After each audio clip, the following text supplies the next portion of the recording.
रात के 12 बज चुके थे। भाई ने धीरे से मेरे कमरे का दरवाजा खोला और अंदर आकर मुझे सोता हुआ देखकर अंदर से दरवाजे की कड़ी लगा दी। मैं भी सोने का नाटक ही कर रही थी। कमरे में हम दोनों के सिवा और कोई भी नहीं था। मुझे अच्छे से मालूम था कि मेरा भाई आधी रात को मेरे कमरे में किस लिए आया है। मैं भी बिस्तर पर आंख बंद करके ऐसी पड़ी थी जैसे बहुत ही गहरी नींद में हूँ। उसके बाद जो भाई मेरे साथ करने वाला था वो मुझे मालूम था, पर मैं भी उसे रोकने की कोशिश नहीं करती थी। क्यों नहीं रोकती थी, इसका जवाब आपको कहानी में आगे मिलेगा। आखिर ये सब कैसे शुरू हुआ और भाई को सबसे ज्यादा मेरे में क्या पसंद था, पूरी कहानी जानने के बाद आपके होश उड़ जाएंगे कि कैसे उसने मुझे सिर्फ अपनी उंगली से। हेलो दोस्तों, मेरी उम्र 21 साल थी। मैं सेकेंड ईयर की स्टूडेंट थी। उन दिनों गर्मी शुरू हो चुकी थी, इसलिए हमें कॉलेज से छुट्टियां मिल गई थी। रोज की तरह आज भी पूरे घर की सफाई करने के बाद मैं अपने बिस्तर पर आराम कर रही थी। थकावट इतनी ज्यादा थी कि ऐसा लग रहा था जैसे पूरा बदन अकड़ गया हो। मैं अपने बिस्तर पर लेटकर सुकून पाने की कोशिश कर रही थी और हाथों से अपने सिर की मसाज कर रही थी। तभी मेरी एक कराहती आवाज सुनकर मेरा भाई विक्की बंद कमरे में आया और कहने लगा, क्या हुआ दीदी, तबीयत तो ठीक है? मैंने कहा, क्या बताऊं भाई, मम्मी सारा काम मेरे सर पर डाल कर चली जाती है। कॉलेज की छुट्टियां क्या हुई, सारे घर की जिम्मेदारी मुझ पर आ गई। ऊपर से मुलाजिम भी छुट्टी पर है, मुझसे नहीं होते ये घर के काम। मेरी बात सुनकर वह मेरे पास बैठ गया और कहने लगा, मेरी प्यारी बहन कोई बात नहीं, मैं अब भी तुम्हारे लिए दूध लेकर आता हूँ, उसे पियोगी तो सुकून मिलेगा। विक्की की बात सुनकर मैं मुस्कुरा दी और कहा, बस तुम खाना बाहर से ले आना, मैं थोड़ी देर सो जाऊंगी। इसके बाद वह वापस दूध लेकर आया। उसे देखकर मुझे उस पर बहुत प्यार आया। सच में दुनिया में बहुत कम ही ऐसे भाई होते हैं जो अपनी बहनों का इतना ख्याल रखते हैं। मैंने उसे ढेर सारी दुआएं दी और उसका लाया हुआ दूध पीने लगी। दूध पीने के बाद मैंने गिलास एक साइड पर रखा और लेट गई। विक्की कहने लगा, चलो मैं तुम्हारा सिर दबा देता हूँ, तुम आराम से सो जाओ। वह मेरे सिरहाने बैठ गया और अपने हाथों से मेरा सिर दबाने लगा। मुझे धीरे धीरे सुकून मिलने लगा और दर्द भी कम होने लगा। मैं आंखें मूंद कर सोने लगी और गहरी नींद में चली गई। मुझे पता ही नहीं चला कि घंटों तक मैं सोती रही। मेरी आंख मम्मी की आवाज से खुली। मैं हड़बड़ा कर उठी। सिर बुरी तरह बोझिल हो रहा था। घड़ी पर नजर डाली तो रात के 9 बज रहे थे। मुझे एकदम झटका सा लगा। बड़ी अजीब बात थी कि पापा ऑफिस से वापस आ चुके थे। शायद थकावट की वजह से मुझे वक्त का एहसास ही नहीं हुआ। जैसे ही उठकर 2 कदम चली मुझे चक्कर आ गए। आंखों के आगे अंधेरा छा गया। अगर दीवार का सहारा न लिया होता तो यकीनन गिर जाती। फ्रेश होकर बाहर आई तो देखा खाने की टेबल पर सब मेरा ही इंतजार कर रहे थे। मैं जाकर आराम से कुर्सी पर बैठ गए, लेकिन मुझे देखकर मेरी प्लेट में खाना डालने लगा। फिर मम्मी से कहने लगा, मम्मी अन्नू पर काम का बोझ थोड़ा कम डाला करें। अगर अन्नू नहीं आ रही है तो उसकी जगह किसी और को रख ले, ये बेचारी सारा दिन काम करके थक जाती है। देखिए तो इसकी रंगत भी पीली पड़ चुकी है। मेरी हालत खराब हो चुकी थी। मैं बहुत थकी हुई महसूस कर रही थी। मम्मी और पापा दोनों ही जॉब करते थे, क्योंकि सिर्फ पापा की नौकरी से घर चलाना मुश्किल था। ऊपर से हमारी पढ़ाई के खर्चे भी कुछ कम नहीं थे, इसलिए मम्मी भी उसी कंपनी में काम करती थी जहां पापा नौकरी करते थे। मैं और विक्की कॉलेज जाते थे, मगर अभी गर्मियों की वजह से छुट्टियां भी, इसलिए हमें घर पर ही रहना पड़ रहा था। मैंने यह बात नोट की थी कि पिछले कुछ दिनों से लिखी मेरे साथ कुछ ज्यादा ही जुड़ गया है। जब से मेरी छुट्टियां हुई थी वह मेरा बहुत ख्याल रखने लगा था। अगर मैं घर का कोई काम कर रही होती तो आकर मेरी मदद करने लगता। अगर मैं थक जाती तो मेरा सिर दबाने लगा। मैं उसे मना करती, मगर वह कहता, नहीं तुम थक चुकी हो, इतना काम करती हो, मेरा हक है कि मैं तुम्हें सुकून पहुंचाने में भी चुपचाप लेटी रहती। लेकिन एक रात जो कुछ हुआ उससे मेरे होश उड़ गए। क्या विक्की कभी ऐसा कर सकता है? उस रात मैं अपने कमरे में सो रही थी। आधी रात को मुझे महसूस हुआ जैसे कोई मेरे कमरे में आया हो। वह आहिस्ता आहिस्ता चलता हुआ मेरे बिस्तर के करीब आ रहा था।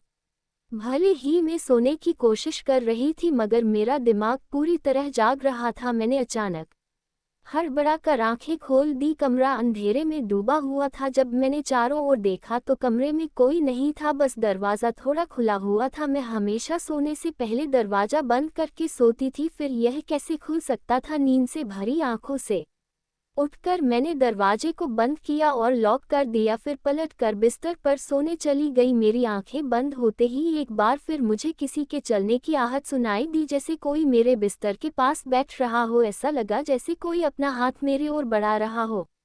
डरते हुए मैंने पलटकर देखा, लेकिन वहां कोई नहीं था। घबराहट के मारे मेरी सांसें तेज हो गई थी। मैंने तुरंत उठकर कमरे की लाइट ऑन, दरवाजा खोलकर बाहर भी देखा, मगर वहां भी कोई नहीं था। आज से पहले ऐसा कभी नहीं हुआ था जो अब हो रहा था। मुझे प्यास लगी तो मैं कमरे का दरवाजा खोलकर बाहर निकली। उसी वक्त विक्की भी अपने कमरे से बाहर निकला। मुझे देखकर उसने पूछा, क्या बात है, आप अभी तक जाग रही हैं? मैंने जवाब दिया, कुछ नहीं, बस ऐसा महसूस हुआ जैसे कमरे में कोई मौजूद। पानी पीकर मैं दोबारा कमरे में आ गई और पीछे पीछे विक्की भी आ गया। उसने कहा, आपको डरने की जरूरत नहीं है, अगर आपको डर लग रहा है तो मैं आपके पास सो जाओ आता हूँ। मैंने उसे मना करते हुए कहा, नहीं, तुम्हें अपनी नींद खराब करने की जरूरत नहीं है, तो अपने कमरे में जाकर सो जाओ। लेकिन वह जिद करने लगा, मैं आपको अकेला किसी भी हाल में नहीं छोड़ सकता, आपकी तबीयत खराब हो सकती है, मैं आपको तकलीफ में नहीं देख सकता, आप सो जाएं, मैं यहीं सो जाता हूँ। आखिरकार मैं बेड पर जाकर सो गई। उसने तकिया उठाया और सोफे पर रखकर वहीं सो गया। उस रात मुझे ऐसा महसूस हुआ जैसे कोई मेरे सिरहाने बैठकर मुझे बहुत देर तक देखता रहा हो। उसने मेरे बालों को सहलाया, मेरे चेहरे पर उंगलियां फेरी और मैं सुकून से सोच रही। ये सब मुझे एक सपने जैसा लग रहा था। अगली सुबह जब मैं उठी तो मेरा मूड बड़ा अजीब था, लेकिन जब मैंने अपने भाई पर गौर किया तो मैं हैरान रह गई। शुक्र था कि मैंने अपने जिस्म को दुपट्टे से ढक रखा था। मेरी कमीज बेतरतीब हो चुकी थी। मुझे हैरत हुई क्योंकि आज से पहले मैं कभी इस तरह इतनी गहरी नींद में नहीं हुई थी। आज मैं थोड़ी खुशी महसूस कर रही थी, लेकिन इसकी वजह समझ नहीं आ रही थी। मैंने उससे पूछा तो उसने कहा, मैं तो रोज ही इतना खुश होता हूँ, जिसे आप जैसी बहन मिल जाए वह क्यों न खुश हो। घर के सारे काम निपटाकर जब मैं बैठी तो विक्की तेल लेकर मेरे पास आ गया। कहने लगा, दीदी अपने बाल खोल लीजिए, मैं आपके सिर में मसाज कर देता हूँ। मुझे उसकी हरकतें अजीब लगने लगी। मैंने कहा, ये तुम्हारा काम नहीं है, जाओ अपने दोस्तों के साथ घूमो फिरो, मुझे मसाज की ज़रूरत नहीं है। मगर उसने मेरी बात नहीं मानी और खुद ही मेरे बालों से कैचर उतारते हुए कहने लगा, आप नखरे मत किया करें, किस्मत वालों को ही ऐसे भाई मिलते हैं। जब आपका भाई आपकी खूबसूरत रेशमी बालों में मसाज करना चाहता है तो आपको क्या समस्या हो सकती है? आ जाए, मैं आपके सिर की मसाज कर देता हूँ, आपको बहुत सुकून मिलेगा। वह मुझे उठाकर कमरे में ले गया। मैं बेड पर तकिया रखकर लेट गई। मेरे बाल बेड से नीचे लटक रहे थे। वह मेरे सिरहाने बैठकर मेरे बालों की मसाज करने लगा, लेकिन मुझसे 4 साल छोटा था, लेकिन मुझे नाम से ही बुलाता था। उसने कहा, आप इतनी प्यारी हैं कि आपको देखकर दिल करता है कि आप हमेशा इसी तरह मुस्कुराती रहे, और मैं आपकी लाभ उठाता रहा हूँ। मेरे बालों की मसाज कर रहा था और उसके हाथों में जैसे जादू था।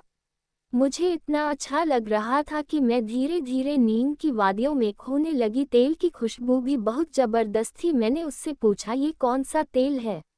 वह बोला, ये बहुत ही खास तेल है, खास आपके लिए, आपके जो इतनी हसीन बाल है ना, यह उन्हीं बालों के लिए बना है। उसकी बातें बहुत प्यारी थी, हालांकि मैं समझ नहीं पा रही थी कि वह किस लहजे में बात कर रहा है। बहरहाल मसाज के दौरान ही मैं गहरी नींद में खो गई। कुछ देर बाद जब मेरी आंख खुली तो मेरा पूरा बदन दर्द से टूट रहा था। ऐसा लग रहा था जैसे मेरी टांगों पर बहुत ज्यादा वजन रखा गया हो। पूरे बदन में दर्द सरक रहा था। मैं धीरे धीरे उठकर बैठी और आसपास देखने लगी। मेरी हालत अजीब थी। जब मैंने खुद पर गौर किया तो देखा कि मैं पूरी तरह भीगी हुई थी, जैसे किसी ने मुझे नहला दिया हो। मेरे कपड़े गीले थे, पंखा बंद था और कमरे में गर्मी थी। ये सब क्या हो रहा था? बड़ी मुश्किल से मैं बेड से उठी। मुझे चक्कर आ रहे थे, चलना मुश्किल हो रहा था। मैं अपनी हालत समझ नहीं पा रही थी। ऐसा क्यों लग रहा था कि मैंने सोया नहीं बल्कि कोई भारी मेहनत वाला काम किया हो। बड़ी मुश्किल से चलकर मैं बाथरूम गई और फ्रेश हुई। अपनी हालत पर गौर किया तो लगा जैसे शरीर पूरी तरह थकावट से चूर था। जब मैं कमरे से बाहर निकली तो मुझे फुसफुसाने की आवाज़ें सुनाई दी। ऐसा लग रहा था जैसे कोई किसी से बात कर रहा हो। घर में मेरे और विक्की के अलावा कोई नहीं था, फिर वह किससे बात कर रहा था? मैं पहले किचन में पानी पीने गई मगर तब तक वह फुसफुसाहट रुक चुकी थी। मैं किचन के दरवाजे के पास खड़ी थी जब मैंने बैठक से किसी को निकलते देखा। उसके हाथ में काफ़ी पैसे थे जिन्हें देखकर वह मुस्कुरा रहा था। ये देखकर मेरे माथे पर बल पड़ गए। अगले ही पल उसकी नज़र मुझ पर पड़ी। मुझे देखकर उसने कहा, अन्नू आप कहीं? मैं उसकी तरफ धीरे धीरे चलकर गई। वह हड़बड़ाकर पैसों को अपनी पैंट की जेब में डालने लगा मगर मैंने उसका हाथ पकड़कर उन पैसों को सामने लाकर पूछा, इतने पैसे तुम्हारे पास कहाँ से आए? वह नज़रें झुका चुका था। धीरे से कहने लगा, आप प्लीज़ पापा को मत बताना। मैं ताज्जुब में थी कि उसने ये पैसे पापा को क्यों नहीं दिए। मैंने सख्ती से पूछा तो वह सहम गया। उसने कहा, ये पैसे तो पापा के दोस्त ने कई साल पुराने कर्ज के रूप में लौट आए थे। मैंने सोचा था कि इनसे मोबाइल खरीद लूँगा, लेकिन उसने पैसे मुझे थमा दिए। मैंने उसे डांटते हुए कहा, हाँ तुमने अच्छा किया, घर के हालात देखो किस कदर खराब है। हमारे माँ बाप दोनों नौकरी कर रहे हैं और तुम मोबाइल खरीदने की बात कर रहे हो। वह शर्मिंदा हो गया। उसी रात मैंने पैसे पापा को दे दिए। उस रात लिखी मुझसे कोई बात नहीं कर सका और जल्दी सोने चला गया। अगले दिन मैं किचन में काम कर रही थी जब विक्की अपने दोस्तों के साथ घर में दाखिल हुआ। मैं ये देखकर हैरान थी कि वह अपने दोस्तों को सीधा लाउंज में ले आया था। उस वक्त में दुपट्टा उतार कर बर्तन हो रही थी। जैसे ही वे सब हंसते हुए अंदर आए मैंने तुरंत दुपट्टा ओढ़ लिया। मैंने उसे समझाने की कोशिश की कि क्या तरीका है, तुम जानते हो इस वक्त मम्मी पापा घर पर नहीं है, फिर भी तुम इन लोगों को घर ले आए हो। विक्की तुनक कर बोला, यह मेरा घर है। जब आपको मेरा ख्याल नहीं है तो मैं आपका ख्याल क्यों करूं? अच्छा खाना तैयार करो, यह मेरे बहुत खास दोस्त है। वह मुझसे काफ़ी नाराज लग रहा था मगर अब मैं क्या करती, खाना तो बनाना ही था। मैं उसके दोस्तों के लिए खाना बनाने लगी तभी वह बोला, खाना रॉस ने भी तो खुद ही आओगी। विक्की का ये रवैया मुझे हैरान कर रहा था। छोटी सी बात पर वह इतना कैसे बदल सकता था। मैंने खाना टेबल पर लगा दिया। मैंने गौर किया कि उसके दोस्त बार बार मुझे घूर रहे थे। वे सभी विक्की की उम्र से बड़े लग रहे थे और अजीब तरीके से मुझे देख रहे थे जैसे मुझे निगल ही जाएंगे। मैं दायर कर अपने कमरे में चली गई और खुद को बंद कर लिया। जैसे ही वे गए मैं विक्की पर फट पड़ी, दोबारा तुम्हारे ये दोस्त इस घर में नजर नहीं आने चाहिए। मगर वह अगले ही पल मेरे गाल थाम कर कहने लगा, इतना गुस्सा कहाँ से आता है? वे दोबारा नहीं आएंगे, लेकिन आप इस बारे में मम्मी पापा को कुछ नहीं बताएंगे। विक्की के इस बर्ताव से मैं परेशान हो गई। वह कभी प्यार जताने लगता था तो कभी ने। बहरहाल मैंने हामी भर दी और अपने कमरे में चली गई। मुझे विक्की की हरकतें दिन ब दिन अजीब लगने लगी थी। उस रोज भी जब मैं अपने कमरे में आराम करने के लिए सोई तो अचानक मुझे अपने पैरों पर किसी के हाथ महसूस हुए। मैंने चौंक कर आंखें खोली तो देखा कि विक्की मेरे पैरों को अपनी गोद में रखकर मसाज कर रहा था। मैंने तुरंत उसे ऐसा करने से मना किया मगर वह कहने लगा, मैं जो कर रहा हूँ मुझे करने दो। इस घर में एक मैं ही हूँ जिसे आपकी इतनी फिक्र है। मम्मी पापा को तो काम से ही फुर्सत नहीं है। मैं भी थक चुकी थी। आंखें बंद की और सोने लगी। विक्की के हाथों की मसाज से मुझे नींद आ गई, लेकिन जब मेरी आंख खुली तो मेरे होश उड़ गए। मेरा सिर बुरी तरह चकरा रहा था। बिस्तर की चादर बिल्कुल बेतरतीब हो चुकी थी। बिस्तर पर एक शर्ट और एक मेल परफ्यूम पड़ा था। ये सामान किसका था? मैं कुछ बोल नहीं सकता। मेरे सिर में इतनी तेज दर्द था कि मैं फिर से बिस्तर पर गिर गई। ऐसा लग रहा था जैसे किसी ने मुझे बेहोशी की दवा पिला दिया। पास में फुसफुसाने की आवाज़ें आ रही थी मगर कौन बोल रहा था यह हमें पहचान नहीं सके। मुझे सिर्फ विक्की की आवाज़ सुनाई दे रही थी। ऐसा लग रहा था जैसे वह मेरे कमरे में मौजूद हो और मुझे उठाने की कोशिश कर रहा हो। कुछ देर बाद जब मेरी आंख खुली तो सारा दृश्य मेरी नज़रों के सामने घूमने लगा। मैंने सबसे पहले बैग की तरफ देखा जहां पहले शर्ट और परफ्यूम पड़े थे मगर अब वहां कुछ भी नहीं था। आज फिर मेरी हालत बहुत अजीब थी। मैं कोई बच्चे नहीं थी जो ये सब कुछ समझ नहीं पाती। घर में मेरे और विक्की के अलावा और कोई नहीं था। फिर मेरे सोने के बाद ऐसा क्या होता था कि मेरा पूरा शरीर पानी से नहला दिया गया हो। सिर्फ इतना ही नहीं, मेरा शरीर दर्द से चूर था और रंगत भी पीली पड़ चुकी थी। दिन ब दिन विक्की मेरे करीब आने की कोशिश कर रहा था, मगर मैं हर बार कोई न कोई बहाना बनाकर अपने कमरे में चली जाती थी। मेरे दिमाग में अजीब अजीब से विचार आने लगे थे। तबीयत काफ़ी खराब रहने लगी थी। मेरी हालत देखकर माँ भी परेशान हो गई। उन्होंने कहा कि वह अगले दिन ऑफिस से छुट्टी लेकर मुझे डॉक्टर के पास ले जाएंगी ताकि पता चल सके कि मुझे क्या समस्या है। उस रात मैं बार बार उठ रही थी और ठीक से सो नहीं पाए। अगले दिन मेरे माता पिता हमेशा की तरह अपने काम पर चले गए। मुझे लगा शायद उन्हें मेरी परवाह नहीं थी। आखिरकार मैं खुद ही डॉक्टर के पास गई। वहां अल्ट्रासाउंड से पता चला कि मैं गर्भवती हूं। ये सुनकर मेरे होश उड़ गए। आखिर यह सब मेरे साथ कौन कर सकता था? विक्की मेरा भाई था, लेकिन फिर मेरे दिमाग में यह बात आई कि मैं उसे सगा भाई समझती हूँ, जबकि वह मेरा सौतेला भाई है। विक्की मेरी माँ की दूसरी शादी से था, जबकि मैं उनकी पहली शादी की औलाद थी। इस तरह की बातें मुझे गलत सोचने पर मजबूर कर रही थी। मुझे समझ नहीं आ रहा था कि यह बात मैं अपने माता पिता को कैसे बताऊं। विक्की जब भी मेरे पास बैठता तो कभी मेरा हाथ पकड़ता तो कभी मेरे गाल खींचने लगता। मैं पहले इन बातों को हल्के में लेती थी, मगर अब सब कुछ अलग नजर आ रहा था। एक दिन मैं अस्पताल गई और अबॉर्शन से पहले डॉक्टर से कहा कि इस बच्चे का डीएनए टेस्ट किया जाए।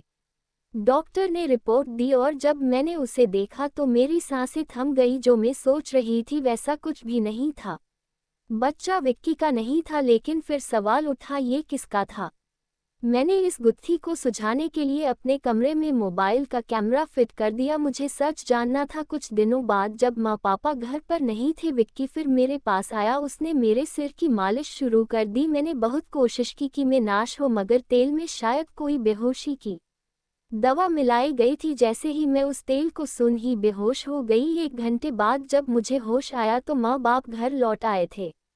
मैंने तुरंत अपने कमरे में लगे कैमरे की रिकॉर्डिंग देखी और जैसे ही सच्चाई सामने आई मेरे पैरों तले जमीन खिसक गई। विक्की मेरे कमरे में अपने घटिया दोस्तों को लाता था, मेरे साथ घिनौना बर्ताव करते थे। अपना काम पूरा करने के बाद वे विक्की को पैसे देकर चले। ये देखकर मैं पूरी तरह टूट गई। गुस्से और सदमे में मैं अपने कमरे से बाहर निकली। मैंने विक्की का गिरेबान पकड़ा और थप्पड़ों की बरसात कर दी। मम्मी पापा भी यह सब देखकर दौड़कर आए। पापा ने मेरे हाथ पकड़ लिए और गुस्से में कहा, होश में हो क्या? पागल हो गई हो? क्यों मार रहे हो इसे? मैं रोते हुए चिल्लाए, आप देखिए ये जलील इंसान मेरे साथ क्या कर रहा है। मैंने उन्हें कैमरे की रिकॉर्डिंग दिखा दी। वीडियो देखकर माँ फर्श पर गिर पड़ी। पापा को भी अपनी आंखों पर यकीन नहीं हो रहा था। गुस्से से भरे पापा ने विक्की को पकड़कर पीटना शुरू कर दिया। उसके मुंह और नाक से खून बहने लगा। तभी के गुस्से में चिल्लाया, मैंने इसे कभी अपनी बहन समझा ही नहीं। मुझे पैसों की जरूरत थी और लोग इसके लाखों रुपए देने को तैयार थे। मुझे अपनी जरूरतें पूरी करनी थी, इसलिए मैंने ये कदम उठाया। अपनी बहन की जिस्म फरोशी कार्रवाई ये सुनकर मैं अपने कानों पर हाथ रखकर बस रोती रही। पापा ने उसे इतना मारा कि वह लहूलुहान हो गया, मगर जैसे तैसे वह खुद को छुड़ाकर घर से भाग गया। उसके बाद वह कभी भी उस घर में लौटकर नहीं आया। मेरे पेट में पल रहा बच्चा नाजायज था। मैंने उसका अबॉर्शन करवा दिया, मगर विक्की ने मेरे साथ जो घिनौना खेल खेला था वह मेरे मन से मरते दम तक नहीं मिटेगा। भाई वही होता है जो आपका सदा हो और आपकी इज्जत करे। किसी भी अनजान मर्द के सहारे अपनी जवान बेटी को छोड़ना बहुत बड़ी गलती है, क्योंकि ऐसे शैतानी मर्द हर वक्त इसी ताक में रहते हैं कि किसी बेबस और मासूम लड़की की इज्जत को नीलाम कर सके। मैं अपने सभी सुनने और पढ़ने वालों से यही गुजारिश करूंगी कि अपनी बेटियों का हमेशा ख्याल रखें, उन्हें पर्दे में रखें और कभी किसी अनजान मर्द के सहारे अकेला न छोड़ें। इस पूरे मामले में गलती किसकी थी? मेरे माँ बाप की, जो पैसा कमाने की दौर में बच्चों से बिल्कुल बेफिक्र हो गए थे, या फिर मेरी, जो अपने सौतेले भाई के साथ अकेली इस घर में रहती थी और उस पर हद से ज्यादा भरोसा करती थी। मैंने उसे हमेशा सगा भाई समझा, मगर वह मेरा भरोसा तोड़ गया। तो दोस्तों, अपनी और अपने परिवार की सुरक्षा को लेकर हमेशा सतर्क रहें।